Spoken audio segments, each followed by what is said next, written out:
natin sa, basahin po natin yung title natin na unfaithful. So, ano nga ba ang unfaithful? Sa ibang, sa ibang salita, kung tawagan ay fearless o kaya sa Tagalog ay walang takot. So, yun. Bago tayo magsimula, tayo muna ay humingi ng guidance sa ating Panginoon.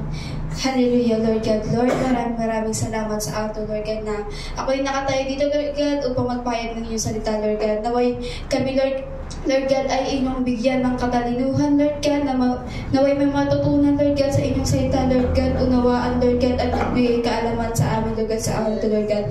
Gabayan niyo po ako, Lord God, sa aking pagbibigay ng mensahe niyo, Lord God. May ipadala ko po, Lord God, sa inyong mga bugtong na anak, Lord God, na siyang, Lord God, na magbigay kaalaman sa kanila, Lord God. Ito sa madalangin ko sa pangalan ni Jesus. Amen. So, ang meaning ng fearful po ay being without fear or showing no signs of fear. So, sinasabi dito na ang fearful ay hindi siya nagpapakita ng takot o walang sign ng takot. Tapos dito, na harapin ng mga hamon ng walang takot. So, ano nga ba ang harapin ng hamon ng walang takot. So, ang inaano dito na kahit sa anumang pagsubok ang harapin mo, huwag kang matatakot kasi nandiyan ang ating Panginoon. Amen. So, kasama natin ng Diyos, kaya walang dapat ikatakot sa pagharap sa mga pagsubok. Magpakita tayo ng tapang at lakas ng loob sa ating pananampalataya. Amen, church. So sinasabi dito na kasama natin ang Diyos na sa bawat hakbang natin, sa bawat pagsubok na binibigay ng Diyos, na walang pagsubok na binibigay ang Diyos na hindi natin kakayanin kasi ang ating Diyos ay hindi siya basta-basta magbibigay kasi alam niya na ibibigay niya yung isang bagay na yun kapag kaya ng mga anak niya, na ipapakita niya na papakita niya na kung itong anak niya ba ay kahit anong pagsubok na pagdaanan, kung mananatili pa ba sa kanya o hindi. Doon may papakita kung gaano natin siya kamahal at gaano yung pananampalataya natin sa kanya katibay. So, basahin po natin sa Book of Joshua 1:9. Magpakalakas kayo at magpakatapang. Huwag kayong matakot ni manglupaypay sapagkat ang Panginoon ninyong Diyos ay sumasa inyo saan man kayo magpunta. Amen. So dito ang sinasabi na ang presensya ng Diyos ay nagbibigay sa atin ng lakas at tapang upang harapin at hamon ng walang takot. So ayun nga po yung sinabi ko kanina na harapin ang hamon ng walang takot na. So, ayun na inaano sa atin na ang Diyos ay nandyan siya sa bawat hakbang natin, na hindi niya tayo pinapabayaan. Kundi, hindi man lang tayo ginagawa natin, pinapanood niya tayo kung paano natin solusyonan, paano natin gawin yung bagay na ginagawa natin. Hindi siya nakikialam, pinapaalala niya lang sa atin na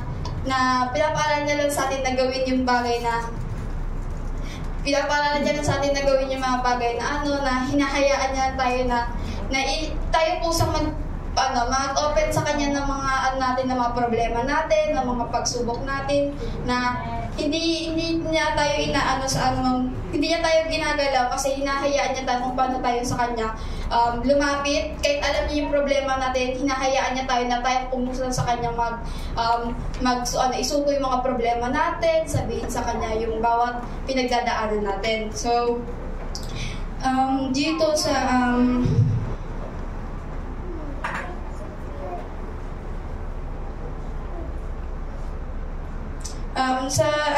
basahin naman po natin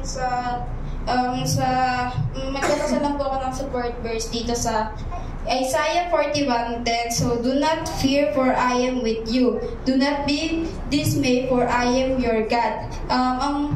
Ito ay naghihikayat sa atin na magtiwala sa kapangyarihan at presensya ng Diyos at maging walang takot sa ating pananampalataya. Sinasabi dito ng ating Diyos na magtiwala tayo sa gagawin ng Diyos sa atin, sa kapangyarihan ng Diyos, at huwag tayong matatakot sa anumang bagay na parang magkakaroon tayo ng doubt, magkakaroon tayo ng anumang isipin na parang inaano natin na parang sa puso natin na sinasabi natin na na parang hindi tayo masyado nagtitiwala sa Diyos kasi ang Diyos, kapangyarihan niya ay sobrang ano talaga na dandyan, ibibigay niya talaga yung presensya ng kapangyarihan niya para gabayan tayo sa bawat pagsubok. So, basahin naman po natin sa Deuteronomy 31 verse 6. Magpakalakas kayo at magpakatapang. Huwag kayong matakot o manglupaypay sa kanila. Sapagkat ang Panginoon ninyong Diyos ang sumasa inyo, hindi kayo iiwan ni pababayaan man.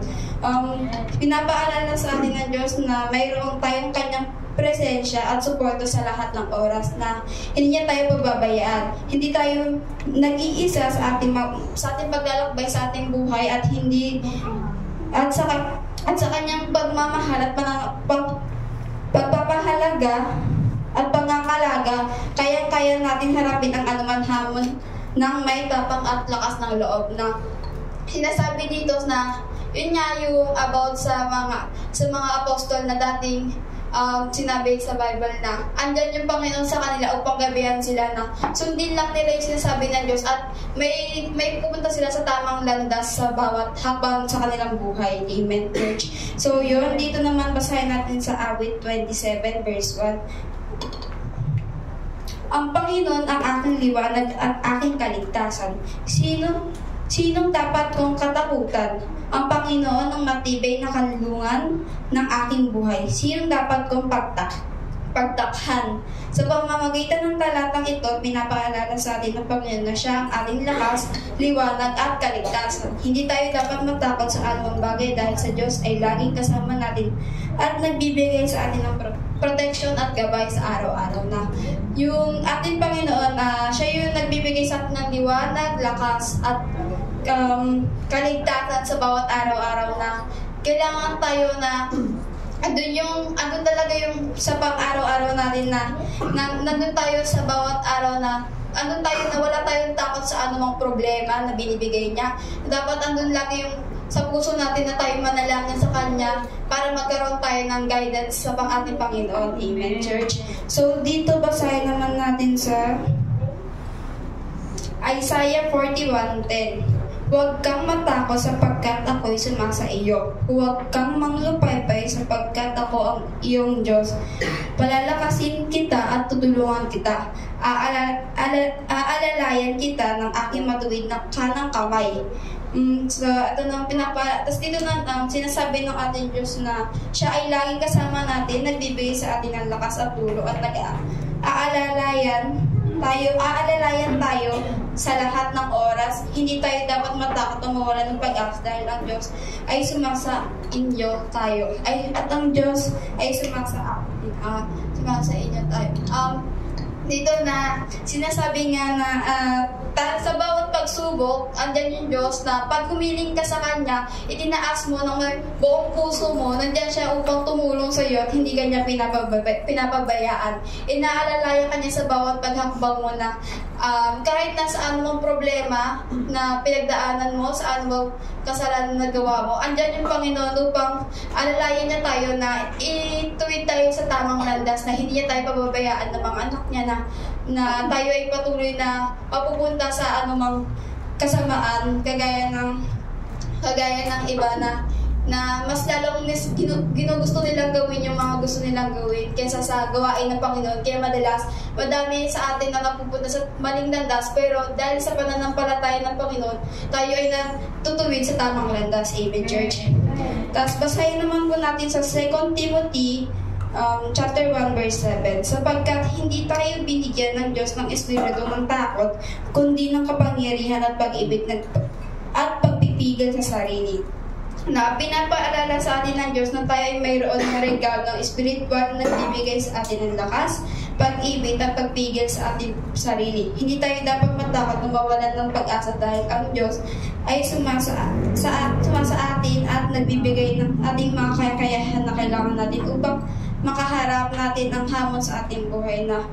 So yung church na ang espiritu ng Diyos na nagbibigay sa espiritu ng Diyos na sa atin na walang takot ang Diyos na ibinigay sa atin, kundi ang pagmamahal, kapangyarihan, pagmamahal, pagpigil sa ating sarili at ang kaligtasan ng bawat isa. Kaya doon, church, malalaman natin na hindi sa Diyos nanggagaling yung takot natin, kundi sa ating sarili. Kaya tayo dapat na bilang mga Kristiyano na patuloy natin na kahit ano, alam natin sa sarili natin na hindi natin maiiwasan na matakot, pero andyan yung Panginoon talaga na kada anumang problema mo, huwag mo idaan sa sarili mong kaalaman, kundi itaas mo sa Panginoon para tayo magabayan. Amen.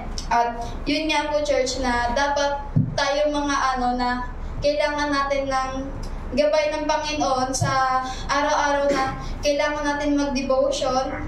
Unang-una sa lahat, devotion, humingi ng guidance sa Panginoon sa pamamagitan ng ating pag-pray sa Kanya na doon natin na ilalabas pag sinurrender natin sa Kanya, lahat, tapos inano natin na bigyan tayo ng guidance, doon natin maano sa sarili natin na pagka humingi tayo talaga sa Panginoon na hindi tayo magkakaroon ng takot sa puso natin.